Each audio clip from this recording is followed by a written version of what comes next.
Ya, terima kasih. Semoga kegiatan kita di pagi ini lancar semuanya.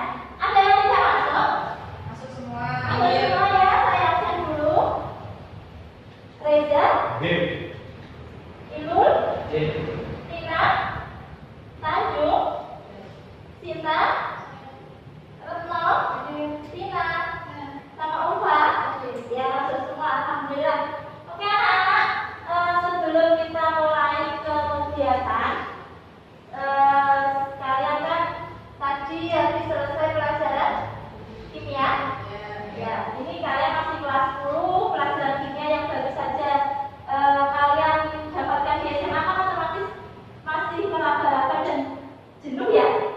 Jenuh nggak? Ya, jenuh sayang saya, soalnya kan juga masih adaptasi dengan lingkungan baru.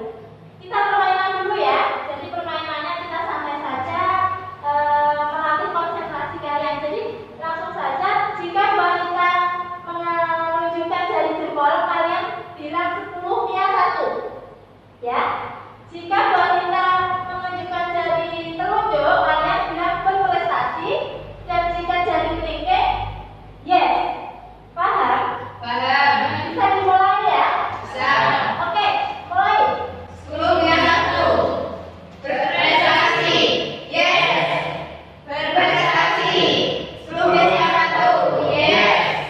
Berprestasi. 10 nya 1. Yes. Yes. Berprestasi. 10 nya 1. Oke, terima kasih. Oke, anak-anak, memasuki materi selanjutnya, saya mau bertanya dulu ke kalian, apakah kalian sudah siap untuk menerima materi dari Bu Anita? Siap ya. Sebelumnya untuk materi hari ini kita akan mempelajari tentang kepribadian manusia. Apa sih kepribadian manusia itu? Ada yang pernah dengar? Silahkan angkat tangan. Ya, Ina? Kepribadian manusia itu sifat yang tercermin pada sikap seseorang. Ya, jadi menurut Nina, kepribadian itu sifat yang tercermin dari sikap seseorang. Ada yang berpendapat lain? Tidak ada ya? Oke, saya lanjutkan. Di sini sebelum saya masuk ke kepribadian itu apa? Di sini tujuannya yang pertama, tujuan umumnya peserta didik dapat menganalisis tipe-tipe kepribadian manusia serta menemukan kepribadian yang dimiliki dengan cara menyimak penjelasan guru dengan benar serta mengamati video. Jadi diharapkan nanti kalian bisa membedakan tipe kepribadian yang akan saya sampaikan nanti, dan kamu juga bisa menemukan tipe kepribadian kamu sendiri, ya. Terus untuk tujuan khususnya, peserta didik dapat merumuskan pengertian kepribadian. Yang kedua, setelah mengamati video yang diberikan oleh guru, peserta didik dapat mencontohkan faktor-faktor yang berpengaruh. Yang ketiga, peserta didik dapat membedakan tipe-tipe. Terus untuk selanjutnya, apa sih kepribadian itu?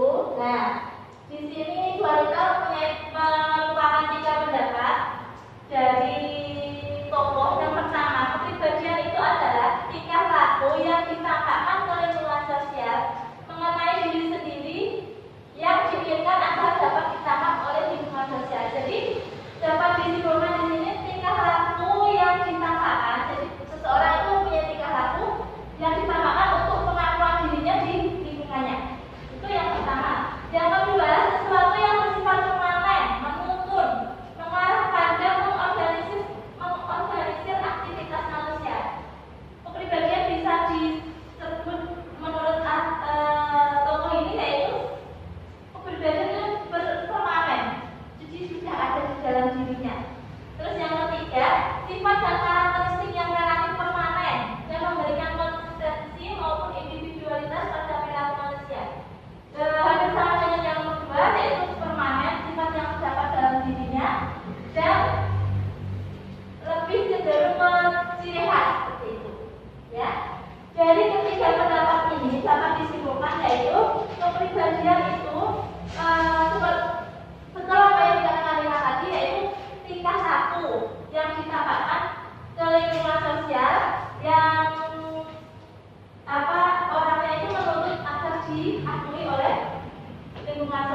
dari minat, dari kemampuan, dari sikapnya, itu faktor yang mempengaruhi dari intrinsik. Terus yang kedua ada ekstrinsik, itu faktor yang berasal dari luar atau dari lingkungannya, dari budaya, dari belajarnya, dari pengalamannya, seperti itu. Itu faktor-faktor yang mempengaruhi kepribadian. Paham ya? Untuk selanjutnya ini ada, nah ini inti dari materi kita. Kita akan memperdalam tipe-tipe kepribadian menurut Hippocrates. Di sini ada 4 tipe. Coba dilihat di PowerPoint. Ada yang pernah dengar kata-kata tersebut? Ada yang sudah pernah dengar? Reza pernah dengar? Pernah. Ada yang belum? Belum. Oke. Mungkin kalian pernah dengar melankolis itu yang melo-melo seperti itu ya. Jadi orangnya romantis seperti itu. Mungkin anak-anak SMA anggapnya seperti itu. Oke, kita akan kupas satu persatu. Untuk yang sanguin, tipe kepribadian sanguin ini cenderung orangnya artistik, ya, ceria, riang, suka menebar humor seperti itu. Itu yang sanguin, ya. Untuk yang melankolis itu seperti yang saya katakan tadi. Jadi orangnya itu rasa khawatirnya tinggi, terus mudah khawatir tadi, terus lebih slow, melo-melo seperti itu. Pesimis, kekurangannya itu jadi belum melakukan apa-apa sudah minder, itu melankolis. Untuk koleris ini bisa dibilang tipe yang berwarna merah. Balik ya gambarnya.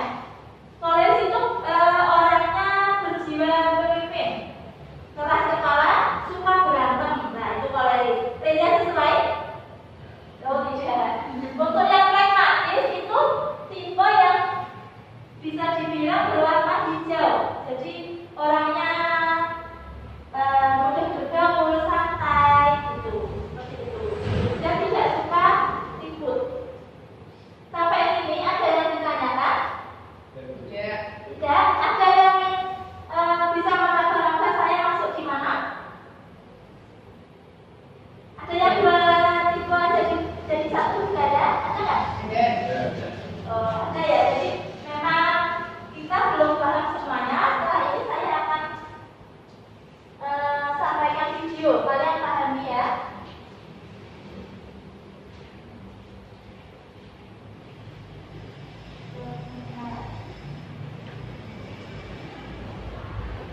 Halo, apa kabar? Mudah-mudahan kalian sehat. Ini video kalian cermati. Tuhan telah menciptakan manusia dengan sebaik mungkin. Manusia yang berkenan ini pasti menjadi kekuatan dan masing-masing. Saya yakin kalian punya teman yang rajin dan juga kalian punya teman yang malas, betul? Itulah yang biasa kita sebut sebagai karakter. Di dalam buku yang berjudul Personality Plus dijelaskan bahwa ada 4 sifat dasar manusia, yaitu melankolis, pragmatis, sanguinis, dan juga koleris. Lalu kira-kira kita ada di posisi yang mana ya? Ayo kita bahas satu persatu.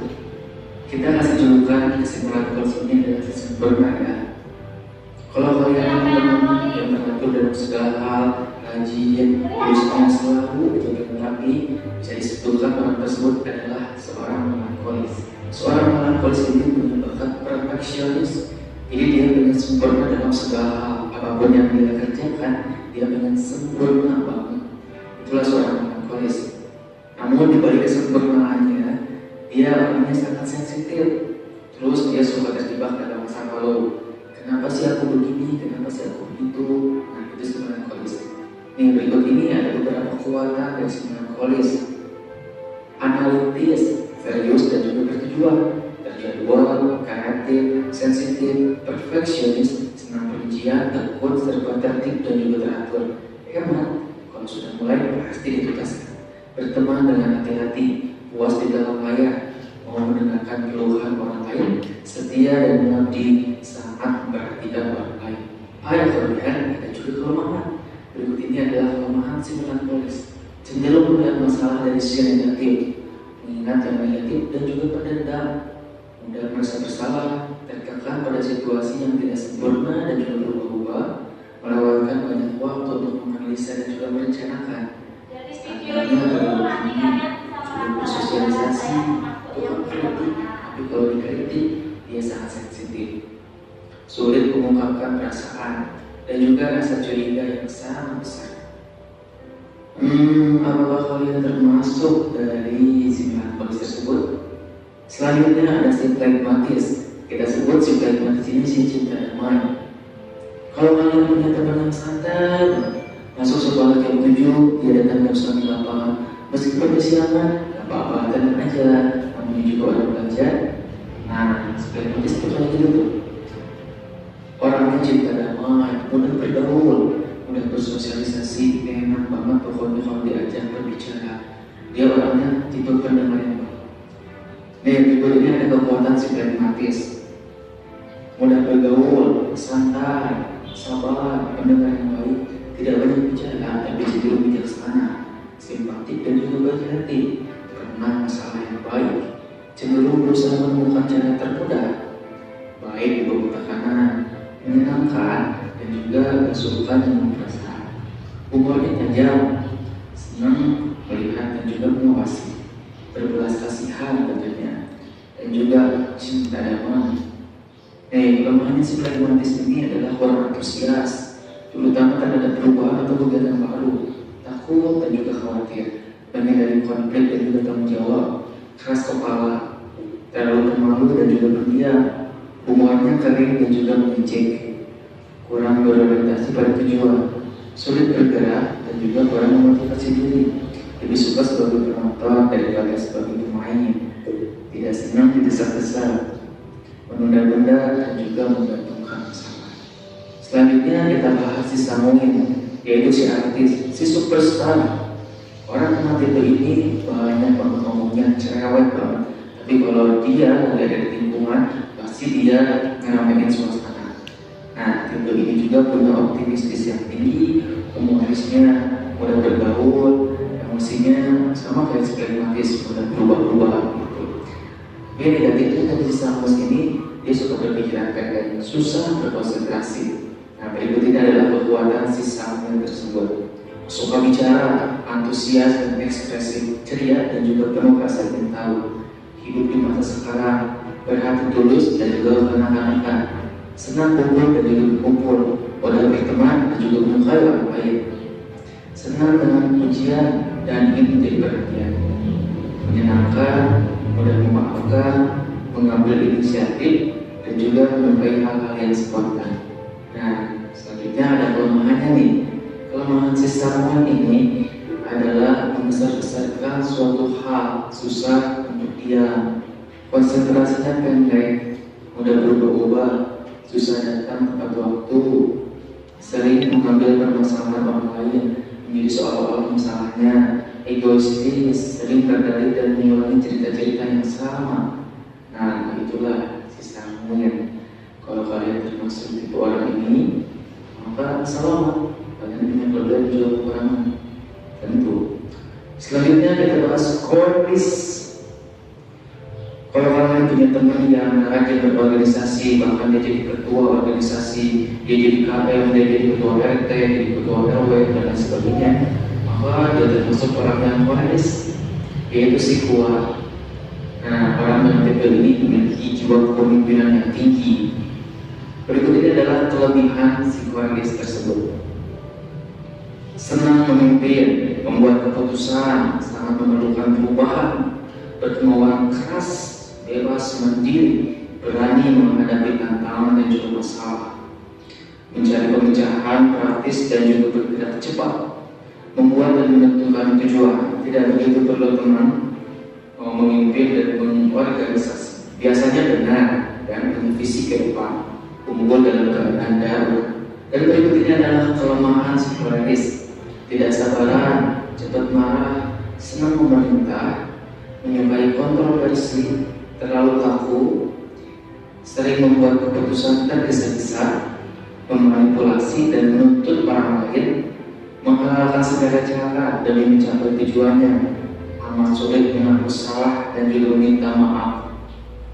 Ya teman-teman, itulah 4 sifat karakter dasar manusia. Ya, itu ya. Itu dari 4 tipe tadi yang sudah dipaparkan sama video tadi, kalian bisa melaksanakan. Saya termasuk tipe yang mana? Sampai sini ada yang ditanyakan? Ya, cukup ya. Saya lanjut untuk yang terakhir. Kita masuk ke kepribadian yang matang. Jadi kepribadian yang matang itu apa sih? Bisa dibilang kepribadian yang matang itu dilihat kepribadian kita yang sudah siap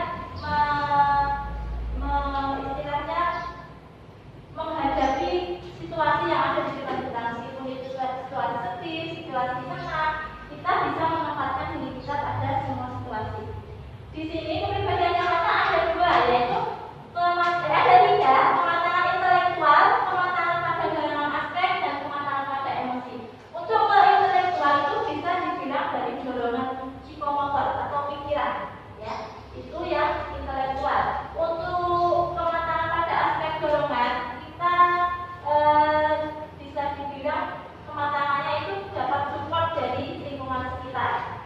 Terus untuk yang kematangan emosi, jadi emosi kita yang bisa stabil dimanapun kita dalam menghadapi sesuatu, boleh bisa senang, bisa sedih, atau kita berada di dalam kelas, ketika kita ada masalah kita bisa menempatkan diri kita sesuai keadaan seperti itu. Oke, ada ditanyakan lagi? Paham ya? Untuk yang terakhir, jadi sebelum saya nanti kalian sekalian saya suruh isi LKPD-nya, ini nanti ada tes kepribadian dalam video. Jadi kamu analisis lagi seperti tadi, nanti kamu sesuai yang mana diungkapkan satu persatu. Paham? Paham ya?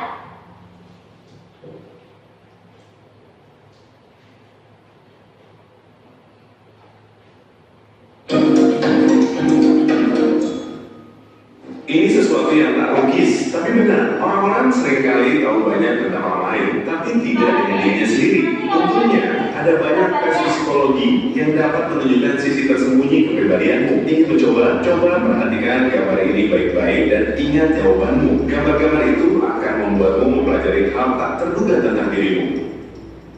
1. Gadis mana? Coba lihat 5 gambar gadis ini dan pilih mana menurut pendapatmu yang paling cantik ketika dia berbalik badan. Tapi cantik maksud saya bukan menurut standar kecantikan umum, menurutmu saja.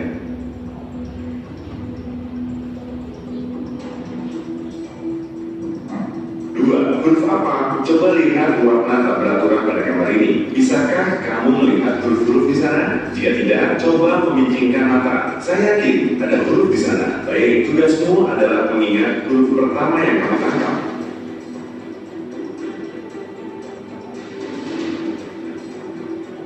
Sudah, sekarang mari kita lihat orang seperti apakah kamu berdasarkan pilihan yang tadi kamu buat. 1. Seperti yang kamu ingat pada gambar pertama, kamu harus memilih gadis yang paling cantik. Jika memilih gadis nomor 1, kamu kemungkinan besar adalah seorang yang percaya diri dan tenang. Halangan dan tantangan baru tidak membuatmu takut dan kamu selalu siap untuk menghadapi kesulitan dengan kepala dingin. Kamu tidak ragu untuk mencoba hal baru dan jika menyukai sesuatu, kamu akan melakukannya dengan antusias. Serta, kamu adalah seorang yang sabar dalam mengejar tujuan dan akhirnya kamu selalu mendapatkan apa yang kamu inginkan meski itu membutuhkan waktu. Kepribadianmu tegas dan berani serta tidak ada seorang pun yang menutup hukumanmu.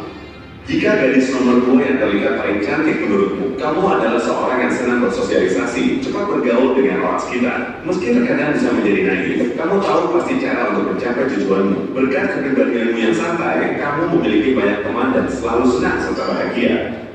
Bahkan saat merasa sedih, kamu memilih untuk tetap tersenyum kepada orang di sekitarmu. Kamu memilih untuk tetap berpikiran positif apapun keadaannya dan tak memusingkan hal yang tidak menyenangkan. Di waktu bersamaan, kamu adalah seorang yang sensitif, sehingga satu kata yang tidak menyenangkan dapat langsung melukai perasaanmu.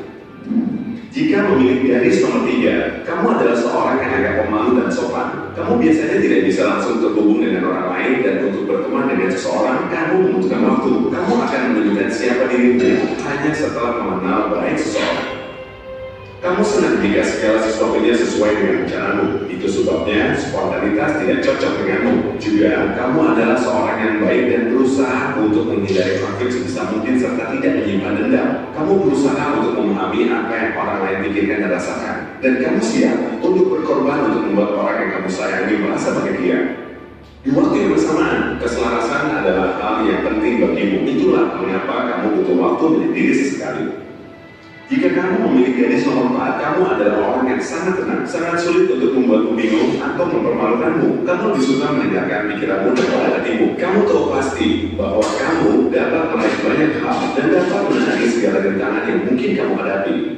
Selain sebagai seorang yang bertekad dan percaya diri, kamu juga lembut dan baik hati. Kamu mempertimbangkan perasaan orang-orang di sekitarmu dan menolak untuk menyakiti mereka. Bahkan jika itu akan membantumu mencapai tujuanmu. Dan meski beberapa orang mungkin percaya bahwa kamu dingin dan pendiam, justru sebaliknya, kamu adalah orang yang ramah dan siap membantu. Dan akhirnya, jika pilihanmu adalah gadis nomor 5, kamu adalah orang yang gigih dan mandiri. Kamu siap mengubah diri sendiri jika diperlukan. Dan karenanya, kamu baik dalam mencapai tujuan, percaya diri, dan mandiri. Kamu berusaha untuk tidak meminta bantuan. Bahkan jika orang-orang di sekitarmu siap untuk memberi perhatian dan dukungan mereka. Kamu seorang yang keras kepala, sehingga menyulitkan orang lain untuk meyakinkanmu setelah kamu memutuskan sesuatu. Bertemu orang baru bukanlah hal yang mudah bagimu. Pada saat bersamaan, mereka yang berhasil mendapatkan tempat di hatimu selalu dapat mengandalkanmu. Ya, saya memilih gadis nomor 1. Bagaimana denganmu? Beritahu jawabanmu di kolom komentar, dan mari kita lanjutkan ke gambar berikutnya. 2. Pada gambar kedua, kamu harus mengingat huruf yang kamu lihat pertama kali. Jadi, jika huruf pertama yang kamu lihat di awal adalah A, kamu adalah orang yang belak-belakan dan setia. Kamu mencoba menginspirasi orang lain dengan contoh dari dirimu sendiri. Meski baik dan selalu siap membantu orang lain, kamu tidak menganggap enteng pengkhianatan. Itu sebabnya orang-orang yang berbohong kepadamu tidak akan bertahan dalam hidupmu. Jika huruf pertama yang kamu lihat O, kamu adalah pemberi solusi yang baik. Kamu selalu siap dengan solusi efektif, dan sifatmu ini yang membuatmu dikagumi dan dihormati orang-orang di sekitarmu. Tak senang dengan kejutan, kamu selalu berusaha selangkah lebih maju dari situasi apapun. Jika huruf R yang lebih dulu menarik perhatianmu, kamu adalah seorang yang sangat jeli. Selain itu, kamu sedikit perfeksionis yang membuatmu memperhatikan detail terkecil. Kamu melakukan pekerjaan dengan sepenuh hati. Jika kamu mengerjakan tugas, kamu akan mengembangkan waktu tidur sampai selesai dengan sempurna. Dan kamu menyukai organisasi dan ketertiban dalam semua aspek kehidupanmu. Memperhatikan huruf S berarti kamu adalah seorang yang sangat cerdas, tenang, yang tidak menyukai pertengkaran sengit atau lebih parah konflik. Dan jika situasi seperti itu terjadi, kamu lebih suka menyerah atau pergi dari sana daripada terlibat dalam konfrontasi. Beberapa orang mungkin menganggap kondisi ini sebagai kelemahan. Pada kenyataannya, itulah kekuatanmu, dan itu yang membuatmu lebih tenang dan fokus. Itu sebabnya tidak banyak orang yang bisa mengganggu ketenanganmu. Jika huruf pertama yang kamu lihat adalah T, kamu terlahir untuk menjadi seorang pemimpin. Disiplin berperan penting dalam hidupmu karena kamu menghubungkannya dengan pengendalian. Orang-orang yang dekat denganmu menggambarkan dirimu sebagai orang yang positif dan cerdas, yang senang mendukung dan membantu orang lain. Selalu ada banyak proyek di kepalamu, dan hal itu membuatmu terinspirasi. Di sisi lain, kamu suka berspekulasi dan agak selalu mengatur. Itu sebabnya halangan yang muncul dapat membuatmu sedih atau kecewa. Dan terakhir, melihat huruf E pertama kali menunjukkan bahwa kamu adalah orang yang artistik dan kreatif. Kamu kaya imajinasi, sehingga orang sering kesulitan menangkap ide-ide. Di saat yang bersamaan, kamu pandai mengekspresikan diri melalui berbagai bentuk karya seni. Dan meski beberapa dari mereka mungkin berpikir kamu sedikit negatif, umumnya orang-orang di sekitarmu menghargai kejujuranmu. Juga, kamu membuat orang merasa nyaman ketika bersamamu. Dan itulah salah satu alasan mengapa kamu memiliki begitu banyak teman dan kenalan. Hei, jika kamu belajar hal baru tentang dirimu, kan? Oke, sudah ya. Jadi itu tadi semacam tes kepribadian. Terima kasih sudah selesai. Sekarang tugasnya kalian silakan mengumpulkan satu persatu hasil dari mengamati video tadi. Bisa dimulai dari Nina. Silakan kamu mengungkapkan hasil dari analisis yang melihat video tadi. Bisa berdiri saja di tempat. Kalau untuk yang gambar pertama saya memilih nomor 5 karena menurut saya nomor 5 itu cenderung untuk seseorang yang lebih mandiri, percaya, terus gigih dalam melakukan sesuatu walaupun dia sedikit keras kepala. Ya.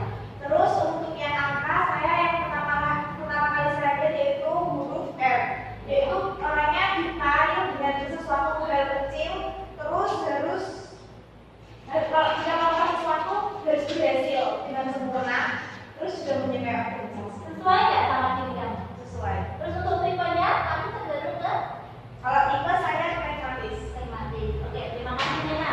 Kita bisa menganalisis dirinya dan bisa menemukan tipenya yang sesuai dengan dirinya yaitu pragmatis. Untuk Sita, bisa? Tipenya? Tipenya saya Yang melankolis.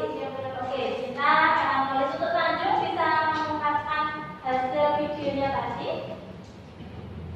Baik, dari video tersebut saya menyimpulkan saya memilih dari huruf dulu ya Bu. Kalau huruf saya melihat pertama yaitu huruf S, yaitu orangnya yang cerdas, tenang, dan tidak suka akan permasalahan atau konflik. Kalau dari gambar cewek tersebut, saya memilih yang nomor 1. Dia itu cerdas juga, mempunyai antusias yang besar, dan juga sabar dan berani juga. Kalau dari tipenya saya ada 2 yang ada di diri saya, yaitu sanguin dan juga pragmatis. Jadi perpaduan dari dua tipe tersebut merasa kamu merasa ada di diri kamu. Iya. Ada yang tipe koleris? Nggak ada? Ya. Untuk yang tipe sanguin? Tadi perpaduan ya. Oke. Terima kasih anak-anak. Di sini kalian bisa mengetahui tipe kamu sendiri dari materi ini. Ada yang masih bingung? Paham semua ya? Jadi mungkin waktu kita sudah habis, sudah 40 menit kita berjalan. Sebelum saya tutup, ada yang bisa menyimpulkan dari hasil materi pagi ini. Mungkin Reza, apa sih kepribadian itu? Kepribadian itu adalah tingkah laku yang ditampakkan ke lingkungan sosial mengenai diri yang diinginkan agar dapat ditangkap oleh lingkungan sosial. Ya, itu kepribadian menurut Reza. Yang kedua, ada yang bisa menyimpulkan dari faktor yang berpengaruh itu apa saja? Tina? Faktor yang mempengaruhi kepribadian intrinsik sama Ekstrinsik. Ya, jadi bisa disimpulkan di sini faktor yang mempengaruhi kepribadian ada 2, yaitu intrinsik yang berasal dari dalam diri dan yang kedua ekstrinsik yang berasal dari lingkungan luar. Terus untuk selanjutnya kita akan bertemu lagi minggu depan dengan materi yang berbeda tapi masih berkaitan dengan tipe kepribadian. Jadi untuk minggu depan kita akan prosesnya seperti ini lagi ya. Jadi ada PowerPoint, ada tanya jawab, ada video dan tujuannya sama agar kalian bisa memilih dan menentukan apa yang ada pada diri kalian. Ya. Di sini saya akan memberi penguatan bahwa kepribadian seseorang itu tidak bisa disamakan antara satu dengan yang lain. Meskipun kita kakak adik, postur kita sama, wajah kita sama, tapi kepribadiannya itu pasti akan ada yang berbeda. Ya, jadi semua orang itu tidak bisa disamakan dengan kepribadian semuanya. Jadi kalau melihat orang dari luar, jangan langsung dijudge bahwa orang ini seperti ini. Jadi kita dalami dulu, kita pahami dulu dia seperti apa. Terus sebelumnya untuk mengukur kalian sudah paham materi ini sampai mana, silahkan diisi PPT ini. Nanti slide-slide dikumpulkan ya. Ya, terima kasih. Sampai sini ada yang ditanyakan? Cukup ya. Sebelum saya akhiri, silakan dipimpin doa dulu, Reza. Kita pimpin.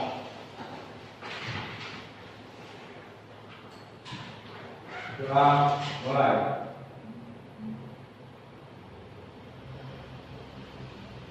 2, 3.